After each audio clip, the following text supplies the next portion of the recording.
During the early years of World War II, the U.S. Army Air Forces launched daring daylight bombing raids deep into Nazi-occupied Europe. These missions were critical to crippling German industry and infrastructure, but came at a staggering cost. In 1943, casualty rates were as high as 25% on some missions, with hundreds of planes and thousands of lives lost to enemy fighters and anti-aircraft fire. As the war progressed, long-range fighter escorts and improved tactics reduced losses, but the skies over Europe remained deadly. German flak defenses operated with precision and could destroy bombers flying over 5 miles high. This film, Flak, reveals the methods and science behind these ground-based defenses. It shows how flak gunners turned calculation and teamwork into a formidable weapon, shaping the dangerous chess match between the skies and the ground during one of the most critical phases of the war.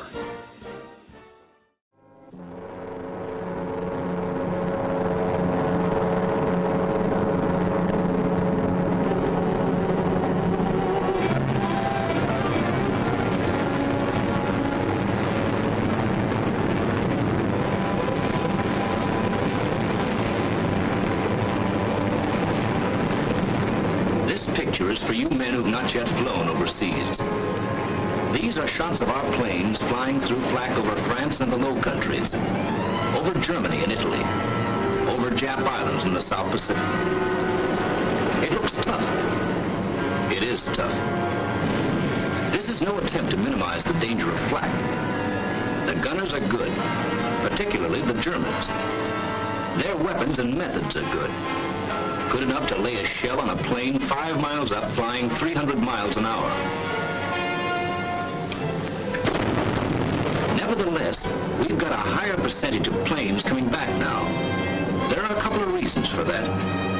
One is the plain guts and skill of our bomber crews. Another is the increasing information from our flak intelligence.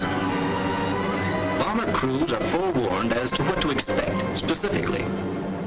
They're told, for instance, to begin taking evasive action 3 minutes off the enemy coast. It will consist of 20-degree changes in course, made at least every 30 seconds and held for at least 10 seconds.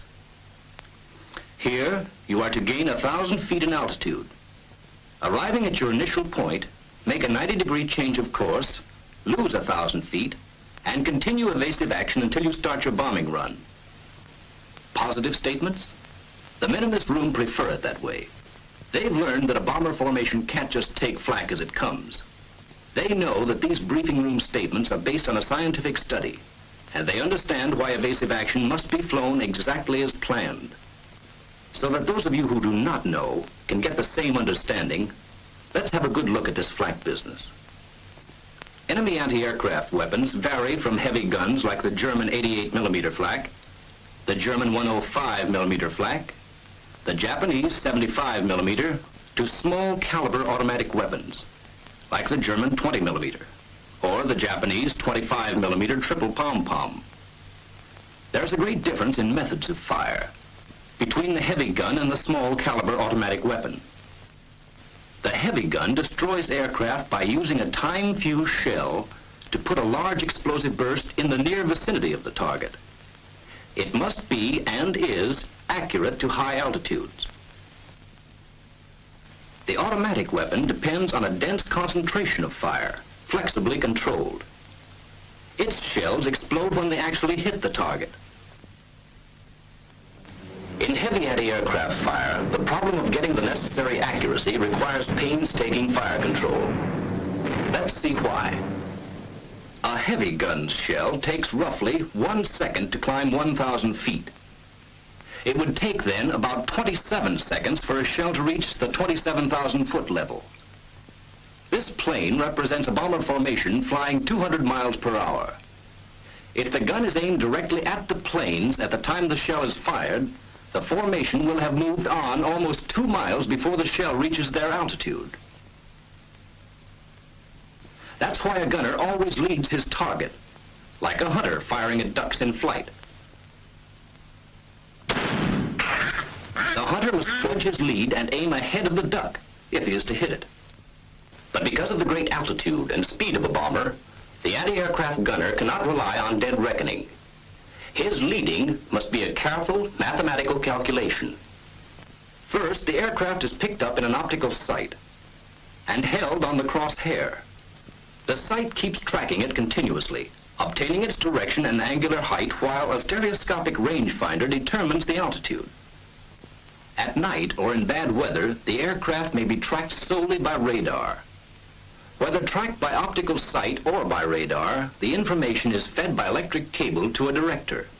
This mechanical quiz kid digests the data and automatically computes the right lead, setting the guns.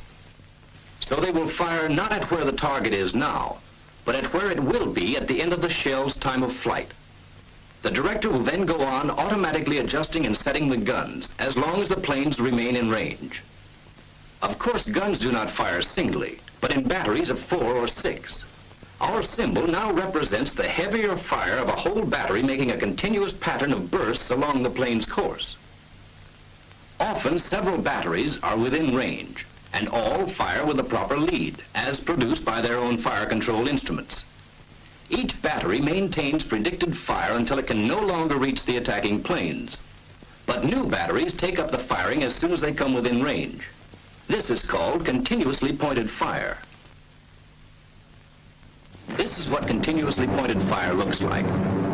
Small groups of 1 to 4 bursts move along the course of your plane, keeping pace with you as the fire-controlled instruments supply predicted firing data constantly. This is the most accurate and therefore most dangerous kind of anti-aircraft fire. The next most accurate kind is predicted concentration. For such fire control, a master command post directs the fire of several batteries in the region. Each gun symbol represents an entire battery. The target sighted, direction, angular height, and altitude readings are taken at several points along its course. Based on these readings, an actual prediction is made as to where the target will be in the sky a certain number of seconds later, and each battery is informed. Each adjusts its gun so that a concentrated fire will strike the point of prediction at the given time. While the first salvos are on the way, a new prediction is in the making. The guns are laid on the new point, and another concentration sent on its way. Bursts occur practically simultaneously. Not as accurate as continuously pointed fire, the predicted concentration has greater volume. From the aircraft, predicted concentrations appear as groups of 10 or more bursts at spaced intervals of approximately 60 seconds. In contrast to continuously pointed fire, there will be flak-free spaces between successive concentrations of bursts. In both these kinds of fire, the gunner is up against his greatest weakness, prediction. His firing data can never be more than the assumed future course of the target. In continuously pointed fire, the gunner must get you in his sights and obtain your altitude. At least 5 seconds consumed here. Then the director must make its calculations and set the guns. Roughly another 5 seconds. Then the shell, climbing at approximately its 1,000 feet per second, chalks up 25 more. Continuing your present flight path for 35 seconds would place you right at the predicted point. But making a change after 25 seconds leaves the flak bursting on a course you're no longer flying. In addition, the gunner's next prediction must be refigured to fit your new course before he can fire again.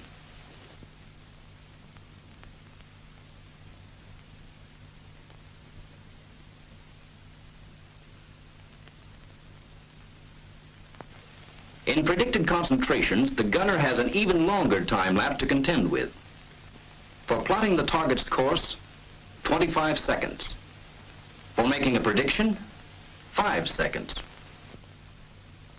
For the telephoning and actual setting of the guns of the various batteries, 10 more.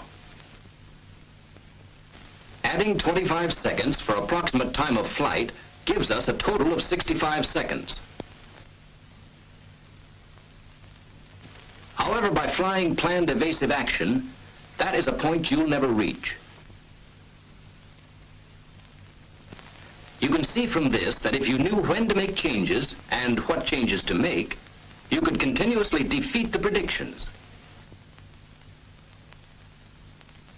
Well, that's what Flak intelligence has figured out. As a rule of thumb on when to make changes, you're given this. Never fly one flight path for a greater number of seconds than you are up thousands of feet. In other words, flying at 30,000 feet, make a change at least every 30 seconds. In planning what kind of changes to make, we must avoid ineffective evasion. Do not fly a sinuous course illustrated here, because such small regular variations can be averaged out.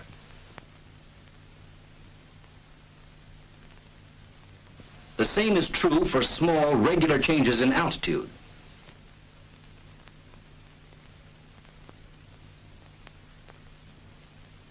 Even a constantly curving course must not be maintained for too many seconds at your altitude, because the newer directors can predict on such a curve. They can also predict on constant changes of altitude. When you consider the overall pattern of an evasive course in the sky, you can see that nervous minor changes are worthless. Instead, compromising between what confuses gunners the most and upsets your formation the least, we plan this sort of evasive action. Changes in course of a minimum of 20 degrees. Changes in altitude of greater than 500 feet. The two changes made simultaneously whenever your formation permits, and never held longer than a number of seconds which corresponds to your altitude in thousands of feet. You will be told to start this planned evasive action 3 minutes before reaching a defended enemy area. That's because you have no way of knowing when the gunner gets you in his sights. To ensure against flying straight and level long enough for the gunner to get off even one accurate prediction, evasive action is started before you're in range. If for any reason accurately predicted fire is impossible, the enemy can still resort to a third type of fire called barrage. Here the flak is fired into a certain volume of sky. Very roughly predicted, the individual bursts are inaccurate. But with all guns trained on this zone, a dense pattern is formed. To force the aircraft to fly through flak-filled space, the barrage is usually laid in front of the estimated bomb release line. The chances of being hit in a barrage are not as great as in the other two types of fire, since accurate prediction has been sacrificed for volume of fire. Evasive action will not carry the plane out of the barrage or affect its chances of being hit. The sooner the aircraft flies through, the better. Remember, the barrage hangs in one region of sky and is not predicted for any particular aircraft's course. However, evasive action during the approach to the target can upset the enemy's effort to effectively locate his barrage. If the defense knew your bomb run long in advance, the barrage could more effectively be placed in your path. Evasive action will add to his difficulties. Sure, we know it's easy to advise, and we know that with its sky full of bursts, barrage fire looks like the worst of them all. But remember first, that bursts you see already hanging in the sky are no longer dangerous. And second, that barrage fire is actually the least accurate of the three control methods. By turning away to find another approach, you only keep yourself in the target area for a longer time, thereby exposing yourself to additional fire. Further, you break the planned formation and invite added threat from the fighters. Weighing one against the other, it's safer to fly on through a barrage than to remain in a target area longer than absolutely necessary. The evasive tactics we've seen so far were designed for heavy flak at high altitudes.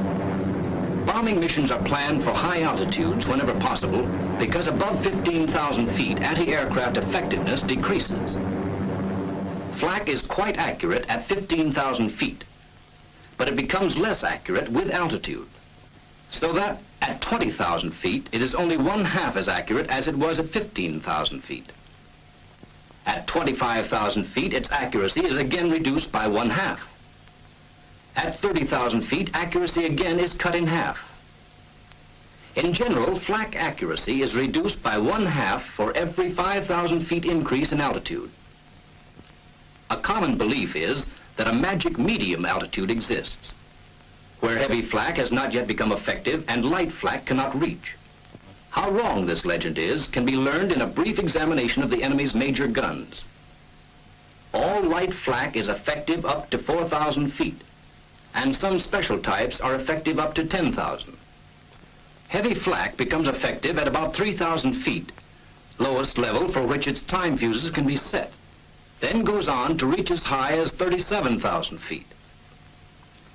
This means that a medium altitude mission, say just about 10,000 feet, offers protection only against light flak. When we know that both light and heavy can be expected, the safest altitude is either as high as possible or as low as possible, right down on the deck. Flying on the deck renders heavy guns impotent, and at the same time gives the light automatic weapons their toughest possible traversing job because of your high angular velocity. It also enables you to surprise anti-aircraft defenses by making use of defilade caused by trees, houses, and low hills. Further, it affords a chance to come in on enemy positions with forward guns blazing. Evasive tactics at this low level, however, will differ greatly from those at high altitude. The enemy's automatic weapons do not rely on directives, for with the great decrease in the range with which they deal, the leading problem becomes almost as rapid as the duck hunters. And with the time of flight so short, gentle 20-degree changes will turn ducks or bombers into clay pigeons. So against light flak, your protection lies in maximum speed combined with all the sudden alterations in the direction of flight that are possible within the limits of your formation. Skid turns, porpoising, corkscrews, side-slipping, anything which will keep those gunners guessing. Yes, keep those gunners guessing. But guesswork on your part won't do it. Evasive action. Routes to and from the target, the initial point, and the bomb run all must be planned to take advantage of the latest available flak intelligence. And even more important, all must then be flown exactly as planned.